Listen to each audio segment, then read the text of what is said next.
আপনাকে কেউ সময়ের সাথে সাথে ইউজ করেছে, আপনি তাতে কিছু মনে করবেন না। কারণ সময় এলে এরা আবার এসে আপনাকে ইউজ করবে। তাই আমার মনে হয়, যেই মানুষগুলো ইউজ করে আর আপনার চোখের সামনে দিয়ে ঘুরে বেড়ায়, তাদের থেকে একটা সময় মুখ ঘুরিয়ে নেবেন। কারণ তারা একবার যদি করতে পারে, বারবার করতে পারবে। তাই তাদের থেকে চেষ্টা করবেন দূরত্ব বজায় রাখার। কারণ তাদের থেকে যদি আজকে দূরত্ব বজায় না রাখেন, কালকে আপনাকে আবার ইউজ হতে হবে।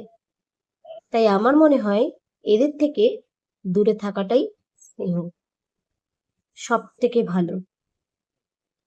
তাই কারোর থেকে কিছু আশা করবেন না, কারণ এরা এরকমই। এরা ইউজলেস।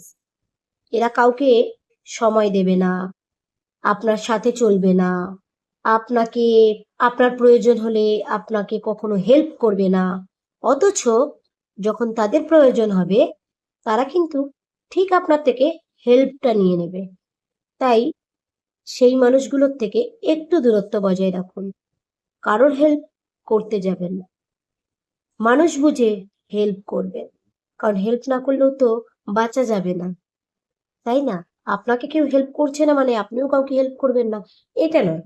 কিন্তু হ্যাঁ, সেই মানুষগুলোর থেকে একটু দূরত্ব বজায় রাখবেন। তাহলে আপনি দেখবেন আর ইউজ হবেন না। বুঝেছেন?